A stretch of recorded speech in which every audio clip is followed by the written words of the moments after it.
world. Egypt has contributed to transforming the lives of millions across the continent. A shining example of such genuine cooperation serving the interests of all parties is the hydropower project in the sister nation of Tanzania, constructed through Egyptian and Tanzanian expertise. The project will generate approximately 2.5 gigawatts of electricity, making it a source of pride for Africa as a whole.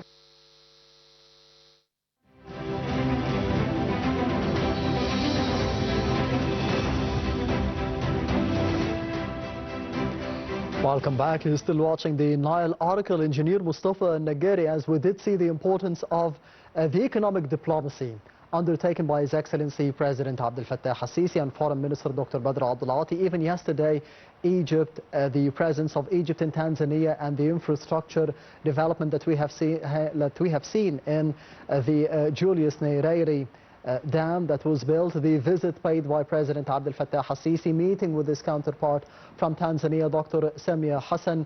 How do you see the importance of boosting the bilateral ties between Egypt and Africa, especially through diplomacy on the economic front across Africa? Let me tell you that, of course, Africa continent is on the highest level of the GDP growth among the global. So we can imagine that about 1.6 billion inhabitants in the continent are connected to each other, and they need to work together, because if we have to start to speak about the energy. You can imagine that 600 million inhabitants of the Africans does not have the electricity yet. So Egypt, of course, is the strongest way for Africa to, if we can say, to be in a joint economical projects in several ways. That's why when we call for the economical diplomacy, it's only the gate and the door to open for the business people and for the investors to join between the other countries. So thanks, I mean, to the movement of and the achievements of His Excellency President al-Sisi, who have taken this step starting from 2014, and Egypt is always there. There is several corridors, if we can say, in the economy, which Egypt is on the way to promote. Many of the Egyptian companies and the investors are there in several ways. Egypt, if we can say now, is a hub for the vaccines and the pharmaceutical service and activities, and is helping a lot in the power and in generating the electricity to many countries in Africa. So I think that the diplomacy, the economical diplomacy, if we can say, was two ways. In the same time, yes, Egypt is improving the infrastructure for itself to be as a gate for the African countries to explore their possibilities and competitiveness, to improve their production and to export and the trade with the Mediterranean and the North and the West.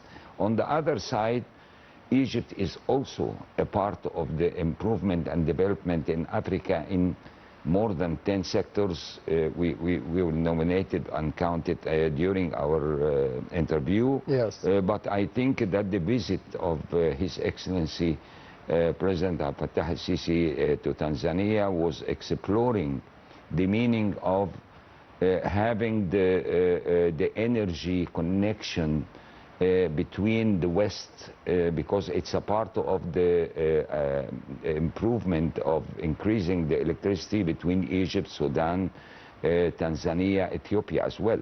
So there is, I think now Tanzania is having double capacity by having this hydro plant of Julius Nyerere. It's producing about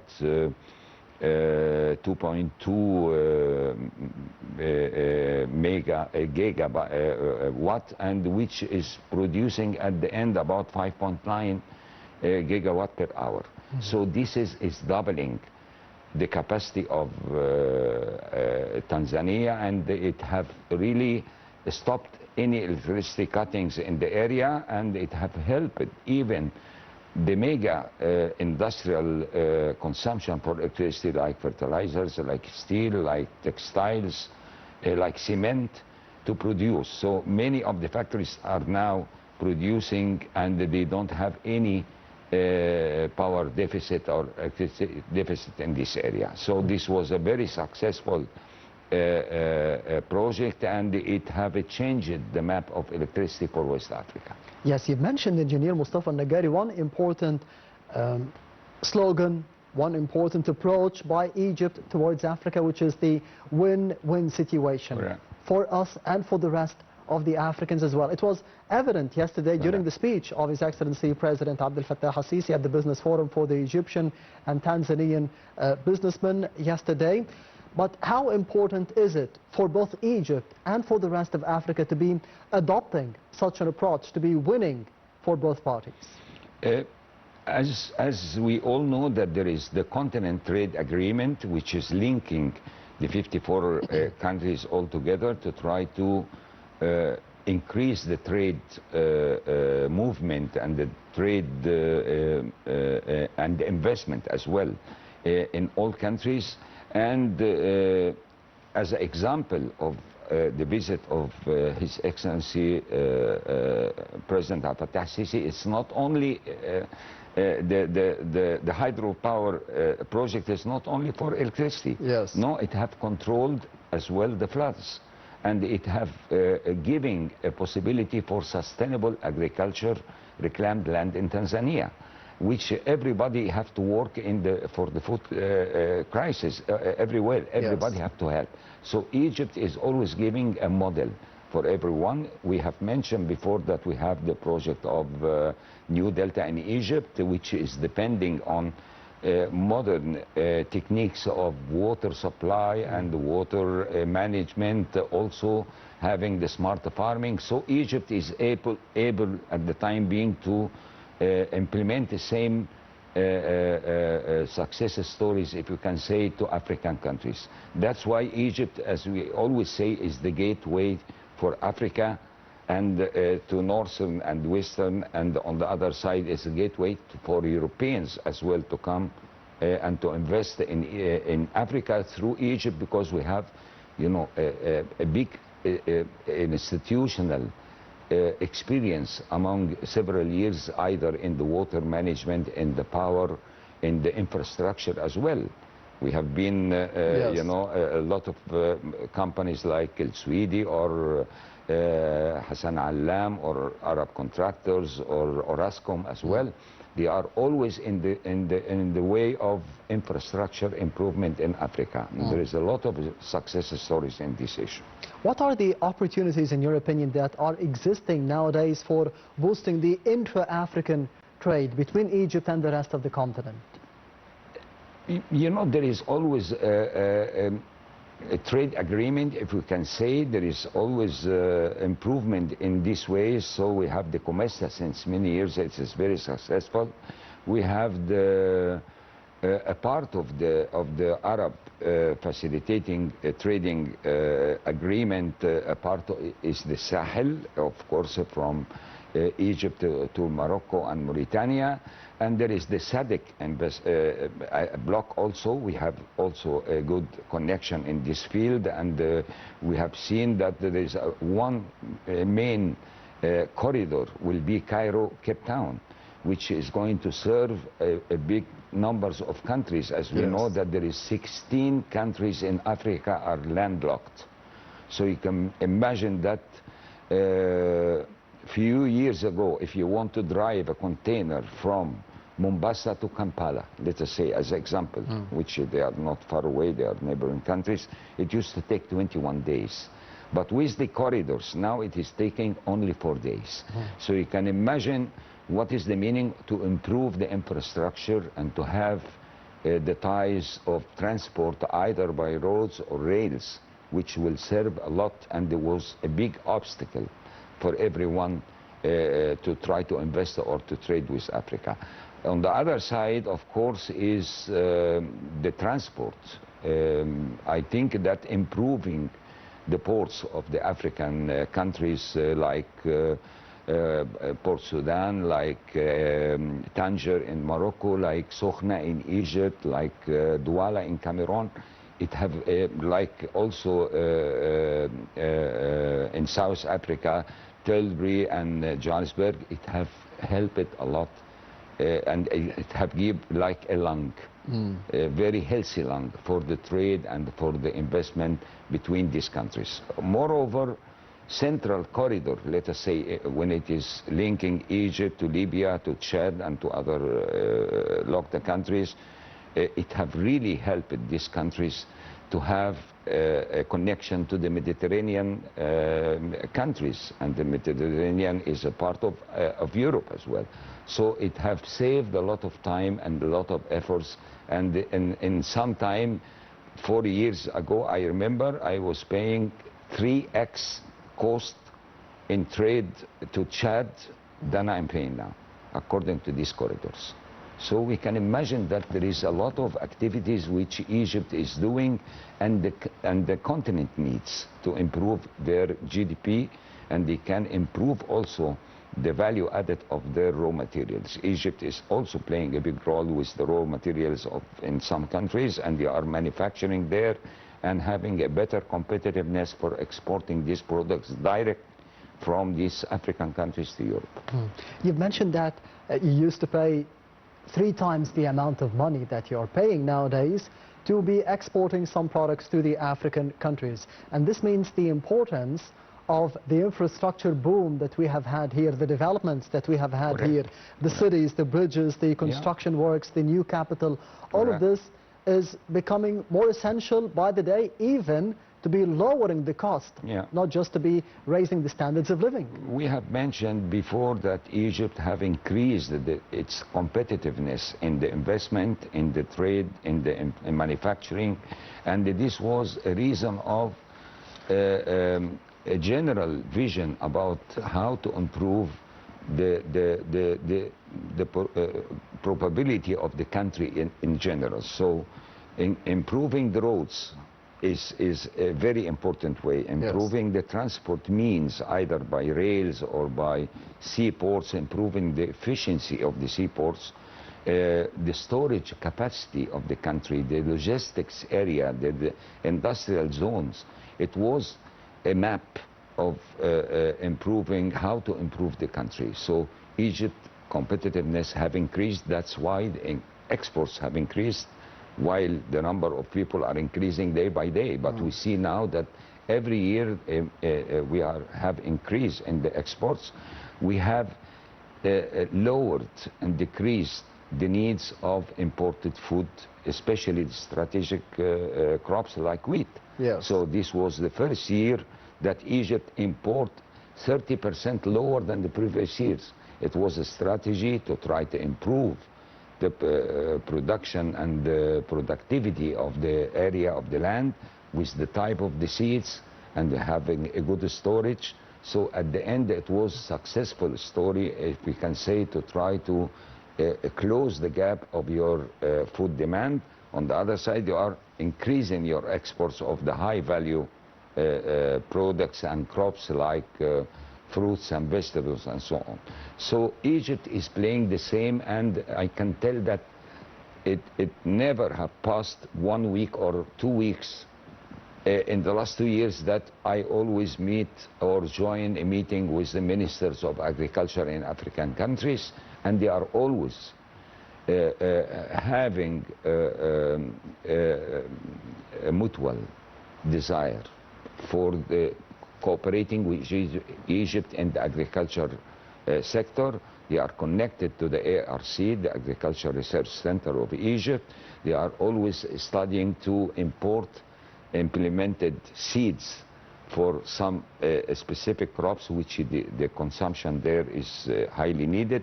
So there is always connection in this way. So Egypt is really doing a good job, and of course some other countries like Morocco, like South Africa, like Nigeria, is the hub for the continent, and Rwanda as well is doing a great job at the time being. So there is a lot of countries are the main pillars for the improvement of the economical stage of the continent. Speaking about the connections between Egypt and Africa, we've mentioned the importance of the logistics corridors and the infrastructure that we have seen in terms of development for the benefit of Egypt and the Egyptians and for the benefit of the Africans as well. But what about the importance of the renewable energy projects for the connectivity, for the connections between Egypt and the rest of Africa? There is a strategy, of course, for the renewable energy, and countries like Egypt, like Morocco,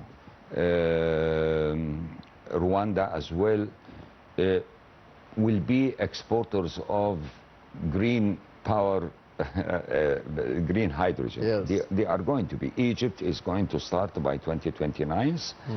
Morocco, yes, in Damietta. And of course, Morocco and Rwanda is also playing a big role in that. Chad is studying also to use some parts of the land for that. But at the end, there is Africa is I think will be the hub of the solar plants in the world. There is 3 models of these renewable energy projects. One in Egypt is Bimban in Aswan, about almost 2 gigabytes, and there is also Inga project. It can produce half of the needs of the continent. This project is very good, and it is, I think, after starting, it will help a lot in the electricity map of Africa. And there is a Desert to Sahel project, which is maintained by Morocco, is connecting 11 countries as well, and it have 10 gigabyte. So I think there is a lot of projects which is under way. Some of them started and some of them is underway, with the projects of the hydro projects like Julius Nyerere, like the high dam of Ethiopia. When it is finished, I think that the electricity problem will be solved, because the cost of electricity in Africa is really a big obstacle for improvement and for industry. So everybody's trying to help, because without a logic cost for the industry, it will be very difficult to benefit from the raw material. So they will at the end export the raw material than exporting final products. So everybody's helping African countries to try to have an added value of the raw material, to try to increase the income of the countries, which will increase the level of living for all the inhabitants. Yeah. And for investment and trade in specific, how do you think Egypt could be the gateway for the rest of Africa? Egypt is a country well located, if we can say. It is very close to Africa, to Europe. We have partnership agreements with the European Union. We have also trade agreements with either Turkey or Russia and the Euro-Asian countries, and with Arab countries, with the Gulf. And it is, we are having the Suez Canal. So Suez Canal is saving and minimizing the cost of the trade and the investment in general between the continent and Europe. And on the other side, it is helping as well the trade from the east to the north at the end. So the continent always need a hub, and they need logistic areas, and Egypt is supplying this for the continent. On the other side, Egypt also is playing a big role in the financial ways, if we can say. There is financial initiatives, and Egypt is highly connected to the Afro-Exim Bank and is highly connected with the international institution and funds which can help the African continent. So we are, I think that one of the main gateways for Europe.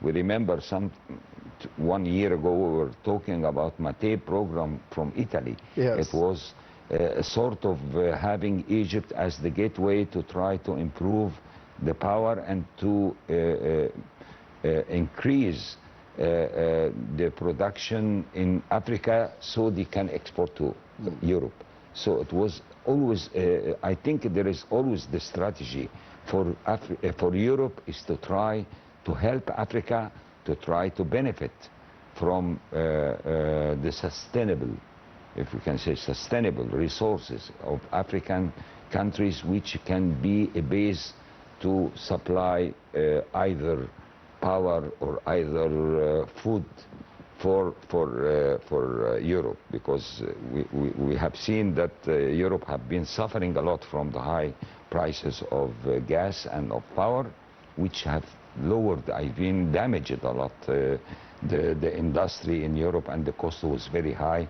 So at the end, Egypt is playing this soft way diplomacy, and we have seen that a lot of European presidents was here in Egypt, yes, and then they are going to Africa. So there is a sort of arrangements that Egypt is always will play like the French president, role. for example. Yeah, of course.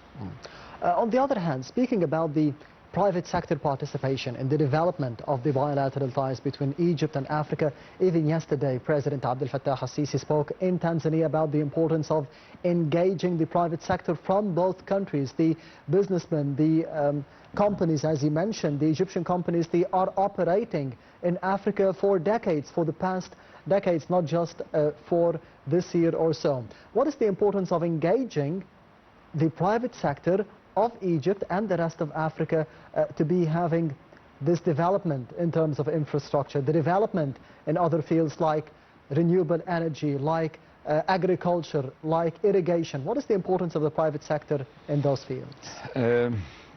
We have to go back to the economical diplomacy. Yes. It's, as I mentioned, that the governments cannot do business or trade. They are only regulators for the relation between the business people in general. So it will take a long time if the governments will try to participate and try to trade or invest. It is impossible. So they only set up the rules and the agreements and to try to facilitate the trading documents and try to improve the efficiency of the ports, try to help in the infrastructure. But who will do that? The private sector.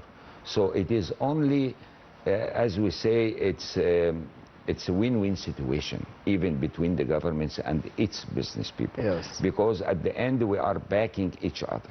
We have to work in general as a unity.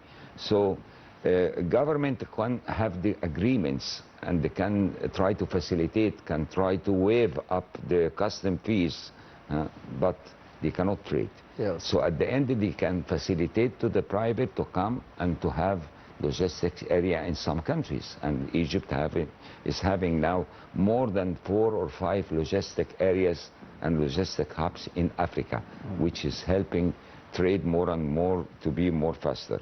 We are, of course, having a discussion at the time being to have speedboats serving from Egyptian ports to some African ports, specifically for the trade between Egypt and the continent. It's not going to move around, no, it goes direct and come back.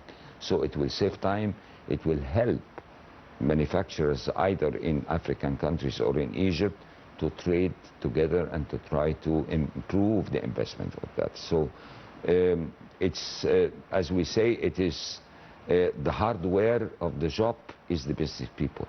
They are the people who are on the ground and who can have a clear mirror about the situation in each country.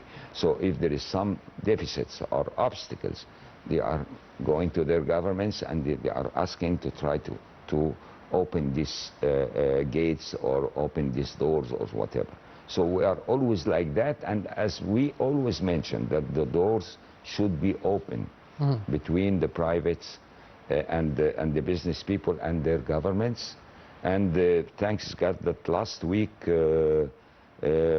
Egyptian businessman, and he's the head of the African committee in the parliament, Dr. Sherif Gabli, was chosen as a vice chairman of the COMESA agreement headquarters. So it is always there. Egypt is trying to help.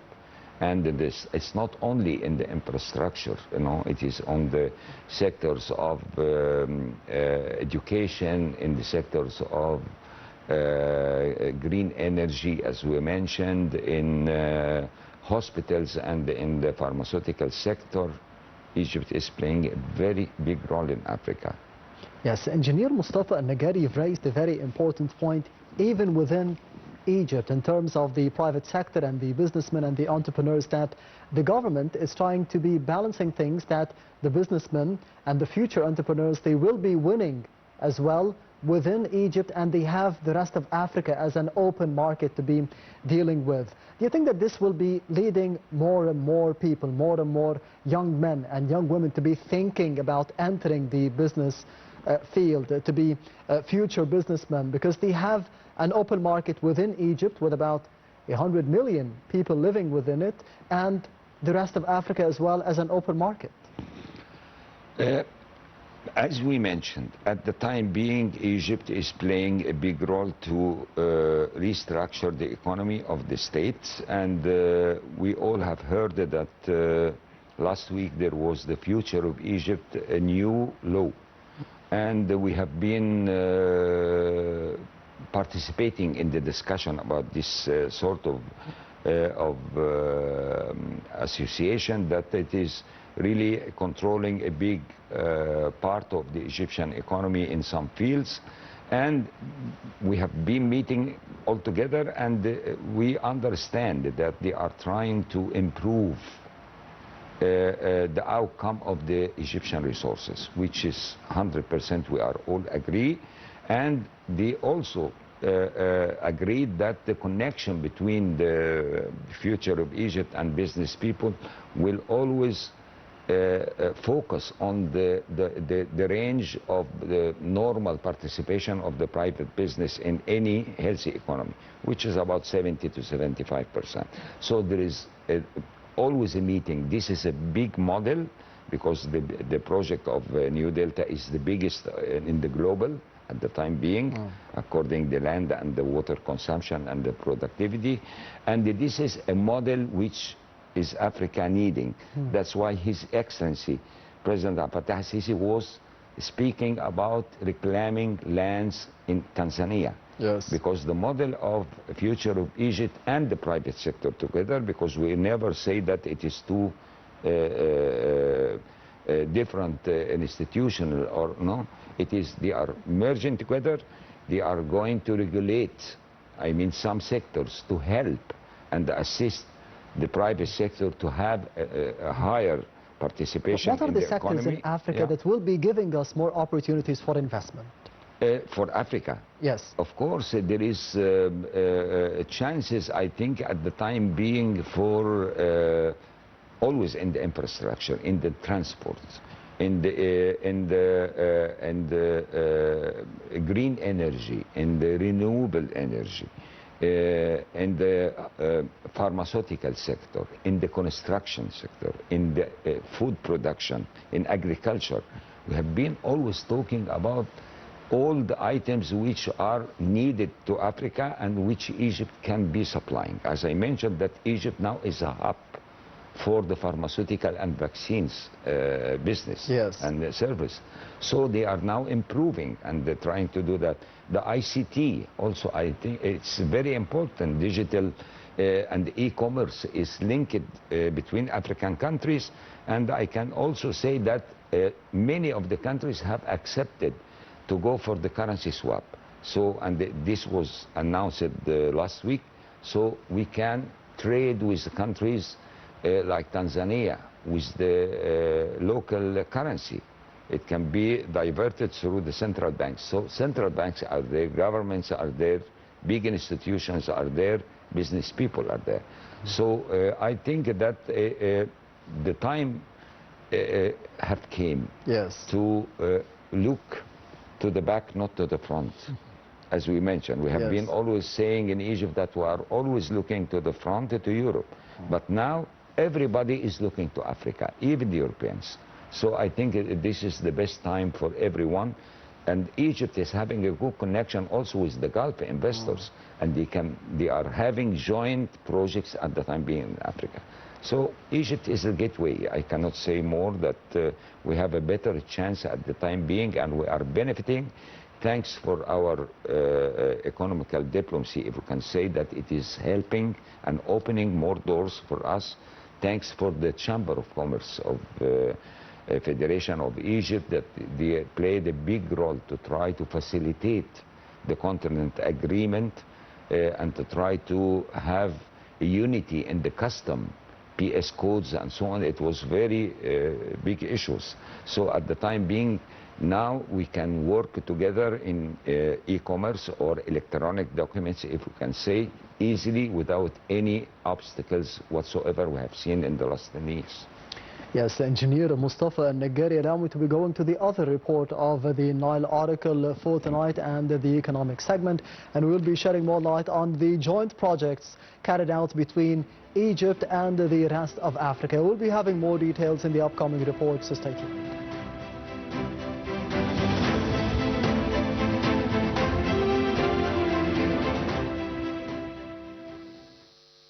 Africa has become one of the most important pillars of Egypt's foreign economic policy, driven by its geographic position, historical ties, and growing economic opportunities. Egypt has intensified efforts to strengthen trade and investment relations across the continent. As a founding member of the African Union and a key supporter of the African Continental Free Trade Area, Egypt is working to transform political partnerships into sustainable economic cooperation. Trade with Africa offers Egypt an opportunity to diversify export markets, reduce dependence on traditional trading partners, and expand the presence of Egyptian products in some of the world's fastest growing economies. Egyptian exports, including construction materials, pharmaceuticals, food products, fertilizers, electrical appliances, engineering goods, and chemicals, have gained increasing demand across African markets. In return, Egypt imports agricultural products, minerals, raw materials, and strategic commodities that support its industrial sector. The implementation of the African Continental Free Trade Area has further enhanced Egypt's prospects by reducing trade barriers, facilitating customs procedures, and creating access to a market of more than 1.4 billion consumers. This agreement enables Egyptian companies to expand their investments, establish regional supply chains, and compete more effectively across the continent. Infrastructure development has also played a significant role in boosting trade relations. Egypt has invested in transport and logistics projects linking North Africa with East and Central Africa, including road corridors, maritime routes, and aviation connectivity. These initiatives help reduce transportation costs, improve market access, and strengthen regional integration. The Egyptian government has also expanded economic cooperation through trade agreements, joint business councils, investment forums, and development partnerships. Institutions such as the Egyptian Agency of Partnership for Development and the Ministry of Foreign Affairs continue to support capacity building programs, technical assistance, and knowledge transfer to African countries, reinforcing Egypt's role as a reliable development partner. The strategic importance of Africa extends beyond the economics. Stronger trade relations contribute to regional stability, food security, energy cooperation, and industrial development. They also strengthen Egypt's diplomatic influence while supporting shared African priorities such as sustainable development, digital transformation, and climate resilience.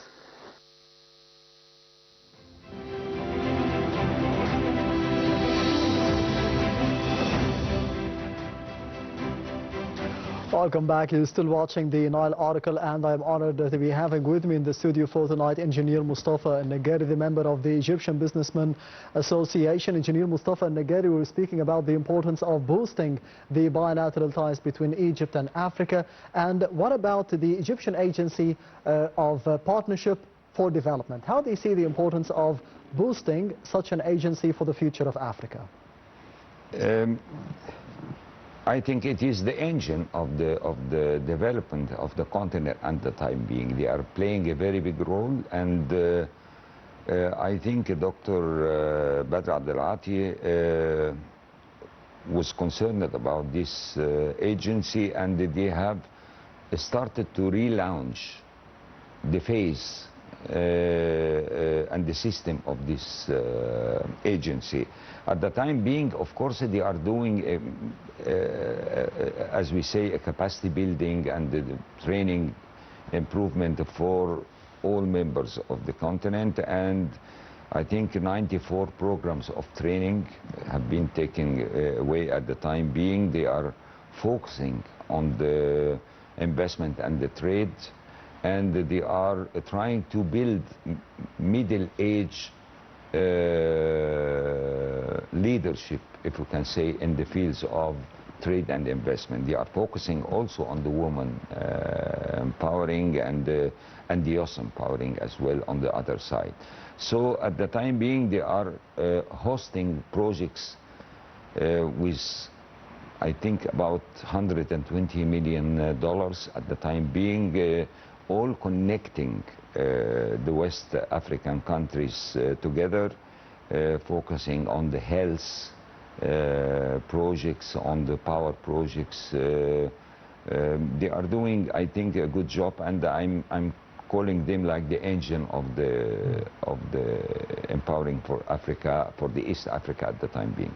They are doing a great job, yeah. Yes, Egypt has several developmental financing initiatives. Yeah. How do you think this is important for the Nile Basin countries to be having more development within them?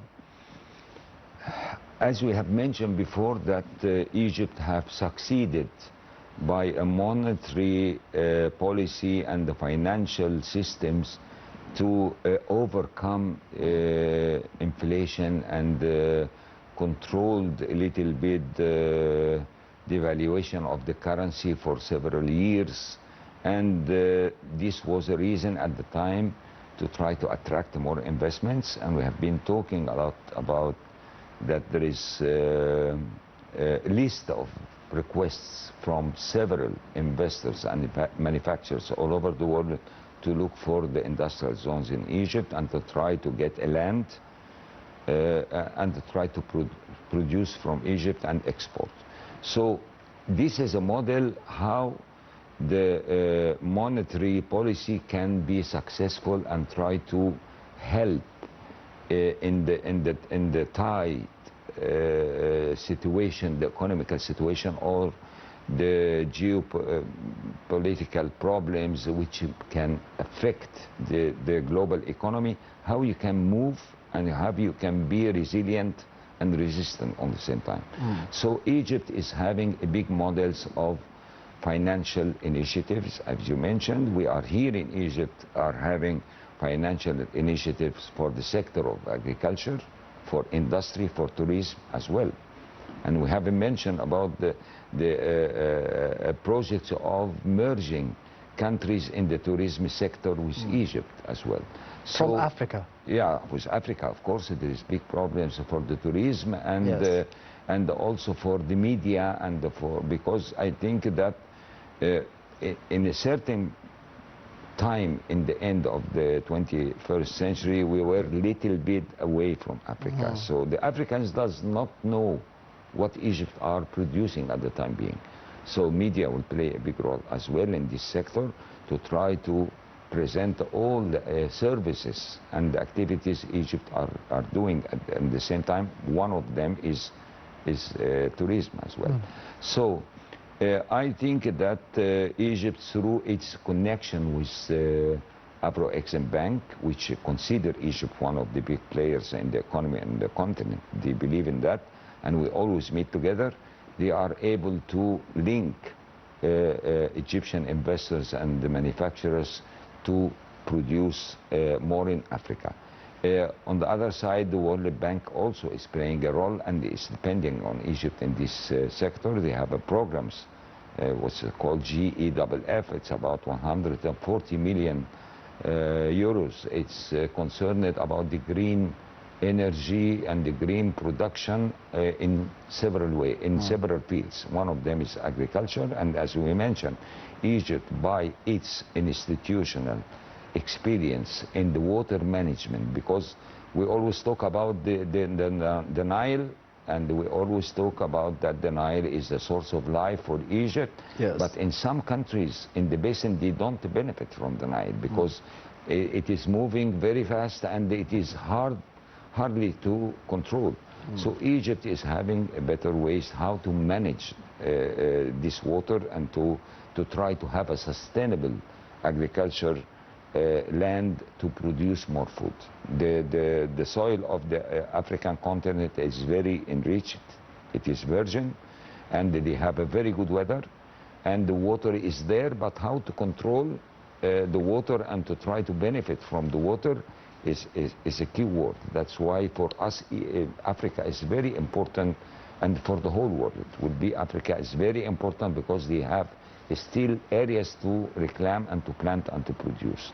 So I think that financial initiatives are example for the success of the governor of Central Bank of Egypt, who is always trying to help and to be connected, even in the EABD, the Egyptian agency.